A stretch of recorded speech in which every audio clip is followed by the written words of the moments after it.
Hello, everybody. Welcome to the training, learning, and development community. Thanks for joining us today. Happy Tuesday to all of you out there. Yes, here we are starting another week.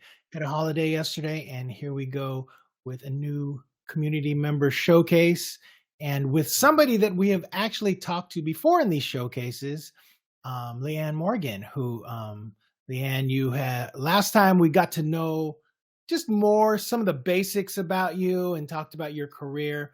I remember it was kind of fascinating. You have an interesting story. You had a whole other career prior to L&D, right? Yep, I did. I actually started out in nutrition and dietetics. So I have a master's degree in nutrition, and I ended up teaching at a university in Pennsylvania, where I'm in Western Pennsylvania. So I started teaching there. Um, and then after some time and some moving with family and this and that, I came back and the position was no longer available. So I thought, okay, what do I do now? And I loved teaching. I loved education. I never really was in the clinical aspect of nutrition. So I wanted to stay in that L&D world. So I ended up getting a second master's degree in instructional design and technology. Wow. So I had a previous career teaching nutrition, and I also was an educator for Paul Mitchell Hair Company because I also have a license in cosmetology. So I ended up being a trainer slash instructor for them as well. Wow. Yeah, I knew it. I knew it was something to do with all of that stuff because I thought it was fascinating that you made that switch. And actually your background isn't one that is typical like for a lot of the L&D folks that I interview. A lot of times I might see backgrounds in say like English Right. or like Kim, who's in the audience, was a technical writer or still is a technical writer. And then I don't know, Cindy, I know you've been at Belkin for 20 plus years, but before that I know you were in sales. But nutrition, dietitian, Yep. cosmetology, that one's not typical. I know. I know. I just loved everything, learning and L&D, the whole thing, and I needed to stay in it. And Kim asked which university, Indiana University of Pennsylvania. Okay. So it's Yeah, yeah. outside of north of Pittsburgh, about an hour Nice. north of Pittsburgh. Mhm. Awesome. Excellent. So where did you like what was the whole thing about instructional design? Where did you hear about it? I mean, that since that is I know you said you love teaching and all that, but Right. how did that pop into How did I your make that career path? connection? So I received my first master's at IUP at Indiana University of Pennsylvania. So, and that's where I was teaching, and I had moved away. And so when I came back and I was looking for something to kind of stay along those lines and stay in learning and stay in education, I went to actually see a graduate school advisor, and I sat down with her and said, "Here's what I'm interested in." And because I was looking at their catalog, I was local to the university. I actually live right off of campus, so in part of the residential community um, of IUP. And I said, well, I'm going to make an appointment with her. And I went and sat down with her and I said, here's what I'm interested in. And she said, I have the perfect transition for you. And we started talking about it. She was the program coordinator and still is. And we talked through it, and I said, I want in that program. So that's how it started. It's just a matter of, I was just doing some research to see what the university did have to offer as far as additional graduate programs that I could apply some of that, teaching and instructing that I had been doing. And I found instructional design. So I went and Wow. ended up finishing and got a master's in that. That is also something that I haven't heard much of, someone, a guidance counselor, a career counselor recommending instructional design to somebody that isn't typical. So that's great that opportunity was kind of shown to you. That's Yes. awesome. And then, so what happened directly after that? Like you became you started studying, first Yep. job as an ID. What happened? So 2 years program, of course, about a year and a half in, I did an internship at Westinghouse, which is, a huge global corporate uh, opportunity that I had. Loved that. I decided then I was going to start applying for jobs about 6 months pre-graduation, and I was looking in the Philadelphia area. I was actually going to move across the state, but there was a lot of opportunity at that time um, for IDs, and so I was getting a lot of interviews, and I ended up after so many, just deciding on the one that I did take, which I'm no longer there, but I took it because before it was actually, I guess, a thing before COVID, it was fully remote. So I was like, sounds fantastic. So I ended up, moving to Philadelphia from Pittsburgh, got into a corporate job as a remote instructional designer. And then from there, I am now in my current role with a different company. So I've been in corporate now. On the side, I have done some work during COVID. I did some consulting for some universities. And so I did help them put their in-person learning, online. So helping with that. I've also worked with a few professors who were trying to get some courses up and running, not related to the university, but more on their own, to some course offerings in their specific niche. And so I helped them, get that all organized and get that up on the, LMS for them. So I've been Yeah. doing a little bit in higher ed on the side from time to time, but I truly like corporate and glad that Nice. I'm in that world. And I knew because you had spoken at one of our events, I believe, too. We talked The about it. Tool Summit, Right. bubble up. Yep. Yeah.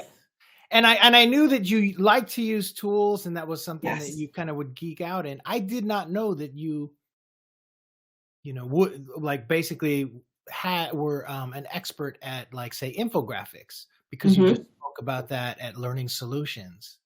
I did. I had the opportunity to be in Florida in the spring to talk about infographics at the Learning Solutions Conference, which was fantastic. I Did you go enjoyed through the it. whole submission process and all I of that? did. Yeah. Went through the submission process and then received that email that said, guess what? You're gonna be speaking, and I was thrilled but beyond belief.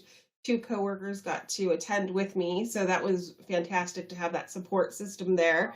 I Yeah. know I was, wish I would have been able to have more fun because I was a little bit of the, that nervous Nelly with them and constantly wanting to talk and prep about with the session, but it was a fantastic time. And so from that, right directly as soon as the session was over, I was approached and asked if I would do another conference in the fall, which I just did in September for the data visualization with the Learning Guild. And then I talked about infographics and how we can incorporate our data into infographics so that it's more easily digestible for Wow. the So the audience. Orlando conference, what was your session title and topic? Learning, visualize, I can't remember the whole title, but basically, how to utilize infographics for learning to make some compelling statements. I don't know that if it's gone on the wayside a little bit. We don't really talk about it too much anymore that I've seen, and I think it's a great tool. I mean, when training's not necessary, um, infographics, you just a more knowledge transfer and information transfer, something that you want to get out. I love all things visual design.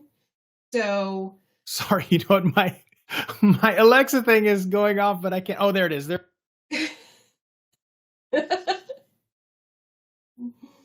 Sorry, that's embarrassing. that's okay. That's too funny.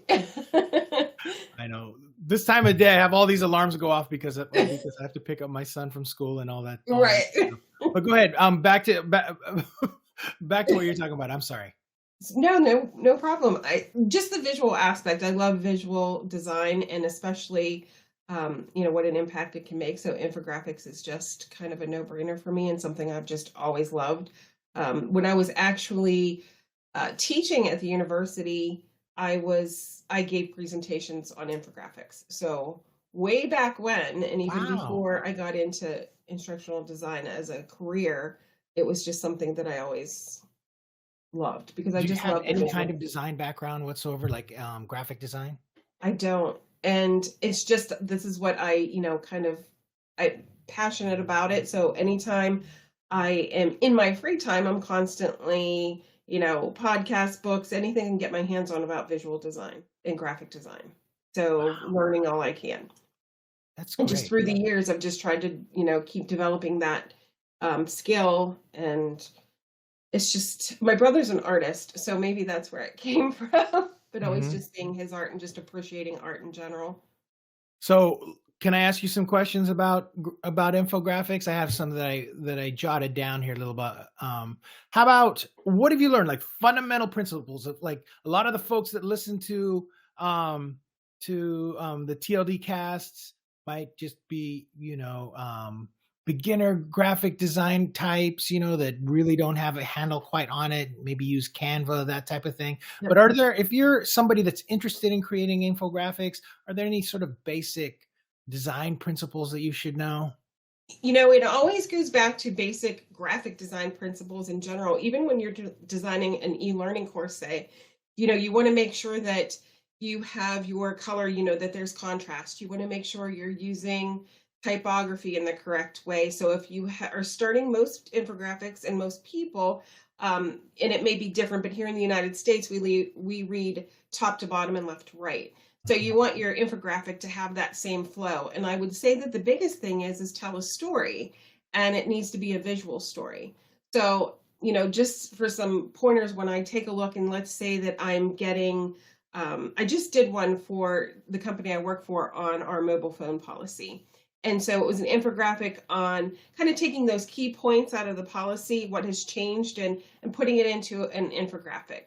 And right in the middle of the infographic, was a cell phone. And I had parts of the cell phone that were graphics that were icons that kind of called out some key bits of information that they need to know, say about the policy. So you're really wanting to look at whatever you want to call your attention to first. That's what Mhm. needs to be the largest. You want to make sure you have enough white space. The colors need to matter. Now, if I did like pink and red, would that have been as, say, impactful as something more that's more techy, like your grays and your blues? So even just thinking about color, typography, this is something technical. So I'm not going to use a real, flowery cursive type font. I'm going to choose something that looks a little more technical. All these elements have to go into that decision-making process when you're doing an infographic. Very similar to as if you were creating an e-learning or anything else. But the biggest thing is tell a story. You don't want to just put up a bunch of information and have people randomly having to guess what this is about and having to dig for it. You want that flow, that left to right, top to bottom flow. What's the story here? What do I need to really take away from this? And then all those visual design elements playing a part. I'm just really curious when you first start an infographic project, is it something where do you draw it out, or do you have a tool that you use to start sussing it out, or what do you do? I am old school. So I do. I mean, pen and paper have always been my favorite thing. Of course, now with the way technology is, and I've been dabbling a lot more, I've been getting a lot more inspiration truly from a lot of AI. Like, I'll go on even Canva or Midjourney or Jolly or Leonardo and all these sites that are more, or just looking at book covers, right? If you go into a bookstore, you're drawn in because of the cover that you see on the book, not even knowing Yeah. what's inside yet. So I draw from inspiration just to say, I like the way that looked, or I liked that color combination, or I liked how that was called out. So and then I'll make a collage of the different ideas that I pulled together from things that I found visually inspiring. And then I'll just kind of hash through those on my own and say, okay, I want to put this here the way they did, but instead I'm going to change it. And, so there's a lot of different visual sites out there, visual, that I get a lot of inspiration from as well. What's So your tool of choice for producing these? Canva, I absolutely love Canva. It Yeah. has, I mean, and that's the other thing. I look at a ton of, watch a ton of YouTube videos, the things that it can do. Like, I learn something new every day. I'm like, it can do that, really? I found a really great photo, and it had a background color of, that it wasn't an SVG format. So I had to say, well, how am I going to change this? I think the background was orange or something, but there's a little like side trick that you don't know, that you can actually take that out and add the background color back in that you want. It's just, a little bit of a workaround, but it truly can do everything you want it to do. So I Yeah. love Canva. Yeah. Very easy. There was actually a recent, I think, comment in our Slack channel where I think it was Rubina was asking whether or not having a Canva subscription was worth it. And I think overwhelmingly everyone was like, yes, just Yes. yeah. I'm even surprised because I have one and I use it a lot. I Mhm. barely use Photoshop anymore, maybe just for Right. some specific things here and there. But Canva has taken over pretty much everything. And Yes. I And now feel that like, AI's in it. yeah, it's like I haven't even begun to start messing around with that Yep. because it just seems like. So how about your biggest challenge in building infographics? What's something that you run into that is particularly difficult for you? Um, hmm. Building the infographics. Probably being able to decide on which way, because I'll do actually 2 or 3 different styles and Mm, then have to decide, well, which one should I go with? Or so that's the biggest one, is not being able to really commit and make that decision, because I can see 3 or 4 versions in my head. And so it's kind of hard to just like say focus, just put your time and effort into one versus 4, that kind of thing. So it's because I'll just get lost in the tool and what I want to do with it and have a different idea and want to display it differently. So I'll hop in and create a new one. And so now I've got, 3 different infographics for the same exact topic. So I need to okay. learn how to stick to the original plan and don't divert. Yeah. That's the first part. Okay. And then you spoke last month on data visualization. You did a virtual Mhm. conference. What was your title and topic for that one? It was very similar. So whenever I was asked to speak at that one, I was asked to kind of use the same messaging that I was using at Learning Solutions, but incorporating that data element. So I think a lot of times people think with when they're presenting data that we need all these fantastic colors, and I always call them like the bobblehead Skittles legend, where you have to look over there and like there's 12 different colors and look back and see which one matches, and this, like, there's a lot going on. And when we look at data, we really actually need the opposite, and we need to tone it down. So I always say gray is your best friend when you're presenting data. So if you want to have, say, it's a bar chart or a line graph, and you want to display all that, that's great. But gray everything out and only really visualize and show what you're speaking about in that infographic or in that presentation or however you're presenting it. Instead, people want to call out and have, a green line, a blue line, a red line, Yeah. and you're like, which line am I supposed to be looking at? So I say gray it out and color the line that you want to talk about. So giving those kinds of tips, along with how do we visually display our data in an infographic. Right. That makes me think about sometimes I run into someone else's spreadsheet where it seems like every color of possible color of the rainbow is Yeah. in this Excel, Yes. worksheet. And you're like, okay, what exactly am I supposed to look at Supposed to be here? looking at. Yep. Right. And that's the thing. So it's actually a little bit opposite of what you would do, say, in an infographic is, data visualization. You just want to make sure that you're really focusing and toning it down when you come to do some charts or whatever form, you're giving your data in. So it's actually the opposite. And then you can incorporate that into an infographic, Mhm. which a lot of infographics do. They're data infographics, and you have your story, but then they plug in their, say, pie chart within that so that you can show the data, and then you can continue on with the story.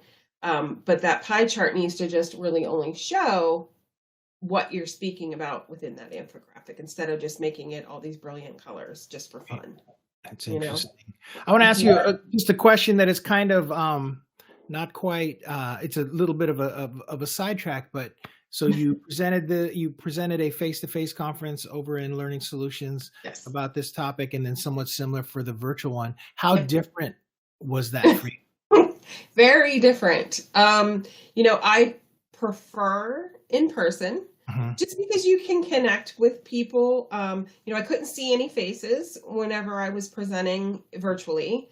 So, and you can't really connect. And that's the thing of being able to connect with people, read faces, see what their expressions are.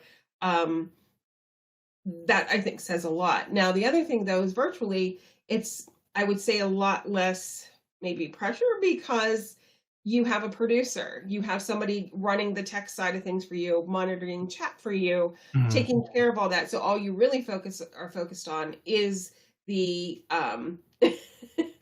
is the presentation, right? So you don't have to really worry about what people are asking or questioning and all of that kind of thing. So there are major differences on how you interact with the audience, in my experience, at least between the two. Yeah. So I definitely prefer, and I think part of that is too, is, teaching for so many years in a college setting, it's, you're really looking to see, are they getting it? You can Right. see it in their eyes, you can see it in, if they're kind of, looking up at the ceiling or looking Mhm. down on their phone or whatever, so I like being able to, and hearing from other people, because in a live session, I want new information. I want other people's thoughts and opinion and feedback. And you can do that when you're presenting at a live conference. Somebody can raise their hand and give great insight. And it's like, wow, I learned so much from presenting when they're giving me back, a lot too. So No, that's great. That's great. No, because Katie Ryan is in the audience, and Katie was actually a keynote at one of the live TLDC events that we did a few years ago. So I always sort of like, for me, when I do the virtual events for TLDC, I really try to bring as much of the live conference feel into it as right. possible. And that's why it can seem so informal. It's because I want people to raise their hand constantly, and be able to be a part of the event, because sometimes chat is just another guest. There's just so much stuff to, there's just so much value in the chat area. Yes. Excellent. Okay, so let me get on to the next topic, because we were also going to talk about peer learning, Hmm. which I think, just as somebody who runs a community and trying to create as much value as possible, that is something that is important to me. But why don't you define sort of peer learning for us? Well, for me, whenever I first started, actually, when we talked a year ago, I think the team existed of three of us. I remember saying we were a small but mighty team, and that team has grown in the past year.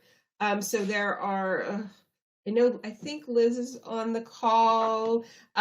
There's probably upwards of 8 or 9 of us, maybe. Wow. So, and different areas. We're a global company, so supporting different areas of the organization. And so what I started was, every month, now we're going into month 3, we call it water cooler wisdom.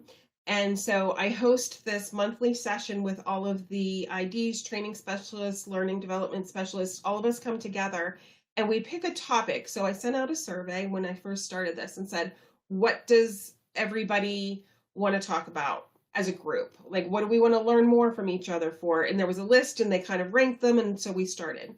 And in that, and I'm looking over at my other screen because I actually pulled one up.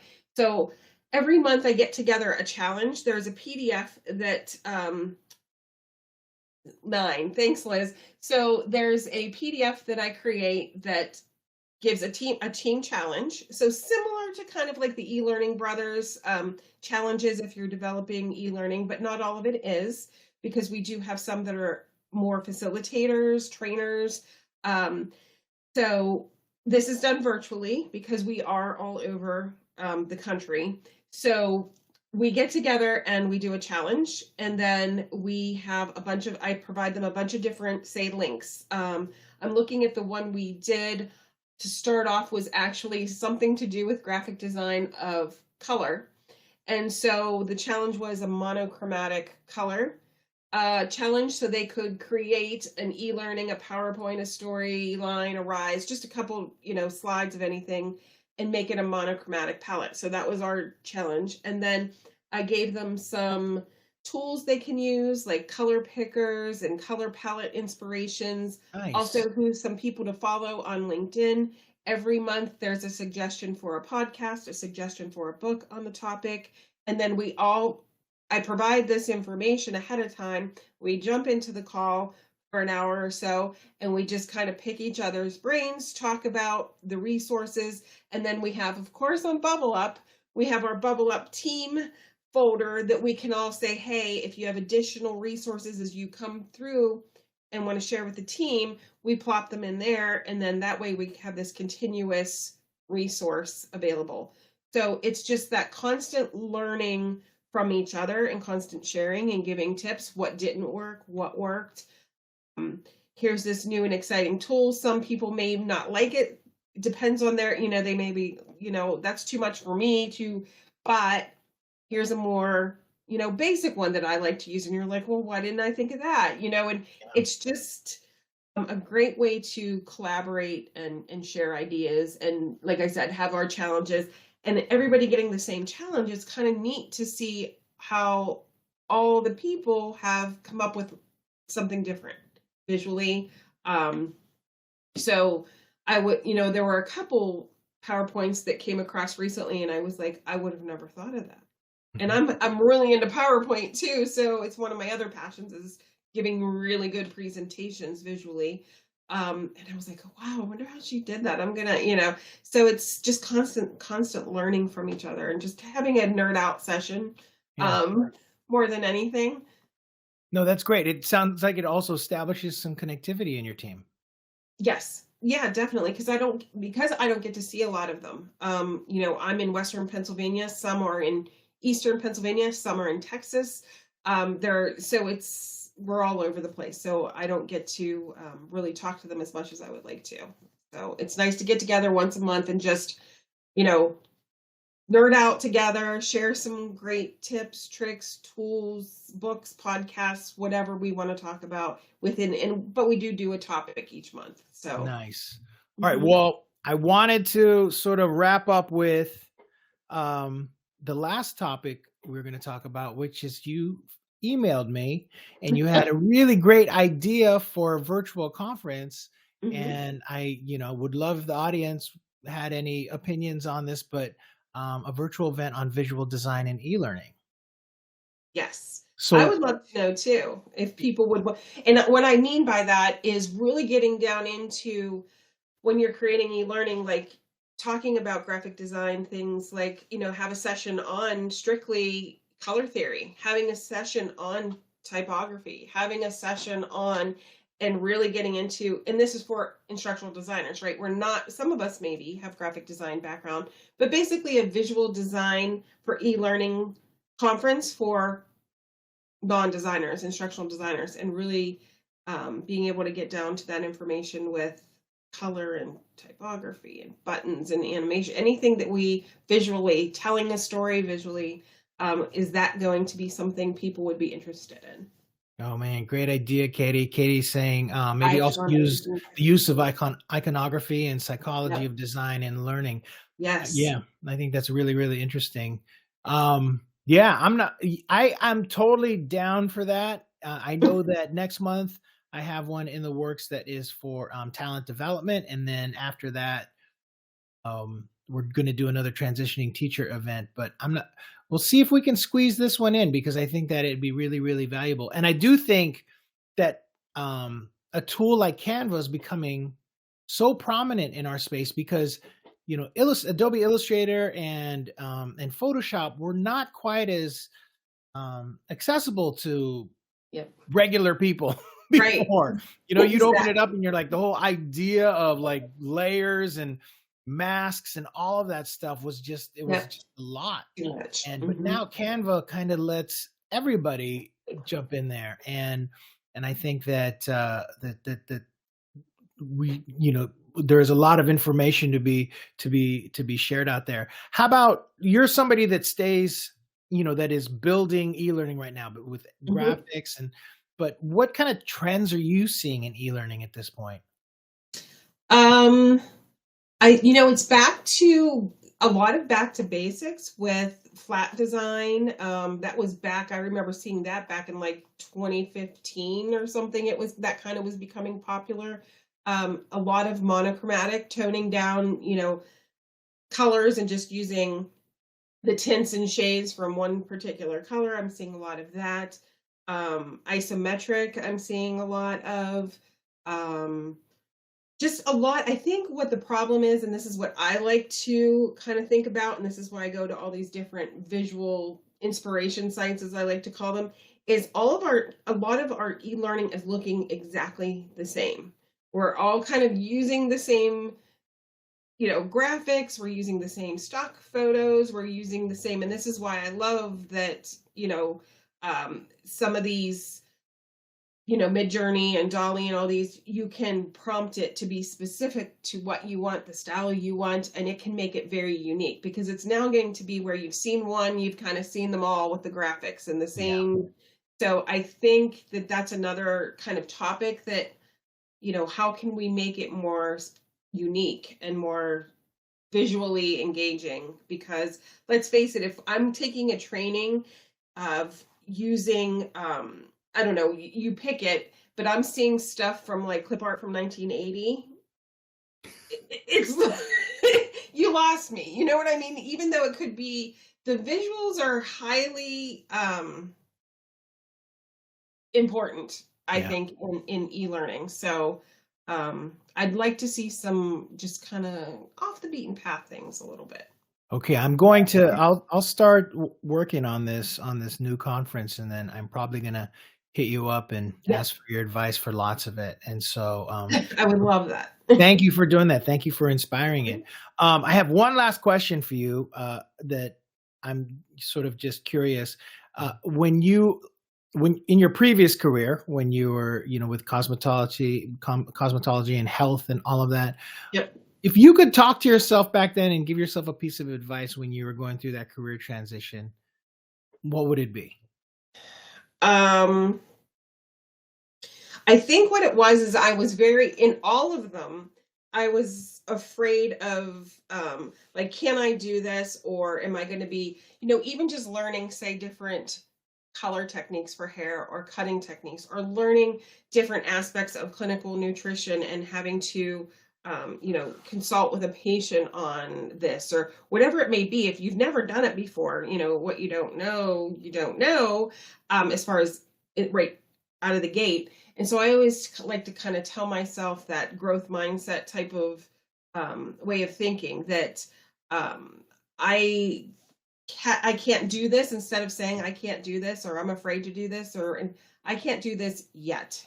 And that would be my advice is with time, with effort, with dedication, you will be able to do it. Don't right out of the transition or right out of the gate think that you have to be this, superstar or be knowing all. I would say I can't do this yet, but I will. And so instead of just saying, well, I can't do this or becoming very overwhelmed, don't let that happen to you. Add that word yet in there at the end, and that one little word is can make a huge difference. That's great. That is great advice, Leanne. Thank you so much for that. Mhm. I am wondering, I mean, were you when you were like speaking in Orlando, did you ever find yourself like pondering that, like really surprised that you were there, like in your own little Yeah. session room getting ready to talk? Yes. Yeah.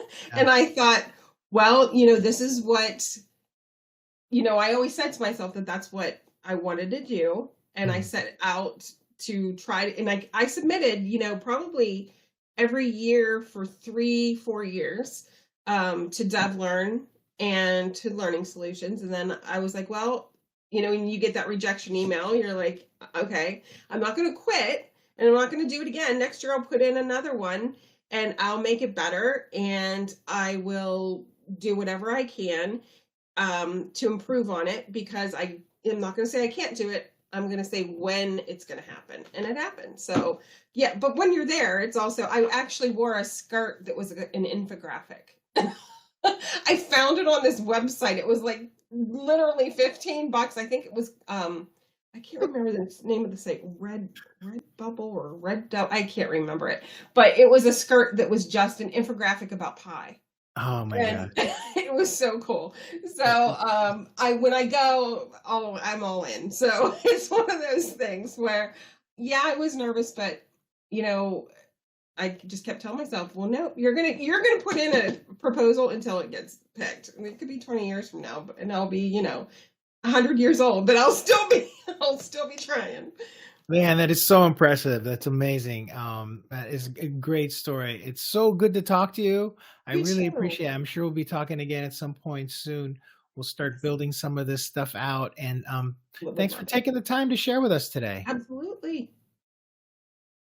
All Thank right. you. All right, everybody. Thanks everyone for joining us. And with that, I'm going to wrapping things up. Don't forget, let's see, the next event for TLDC is available for you to register. Let me post a link to it. It's crazy. It's the Dungeons and Dragons instructional design one that I have been really obsessing about. So let me grab the link. I'm just going to post it in the chat here for everyone in case you want to sign up. I think it is going to be really, really interesting and nerdy and fun. And it is free. I think that you're going to have to check it out. Are we going to be wearing costumes when we do this? Yes. So, and it is right before Halloween. There's a lot of really interesting stuff going on. We are nerding out on this. So take Love a it. look at that and hopefully we'll see you at that one. And with that, I'm going to go ahead and oh, that's great, Kim. Thanks for posting that link. I'm going to have to look at that. Thanks everyone for being here and we'll see you next time. All right. Thank Bye. you. Bye.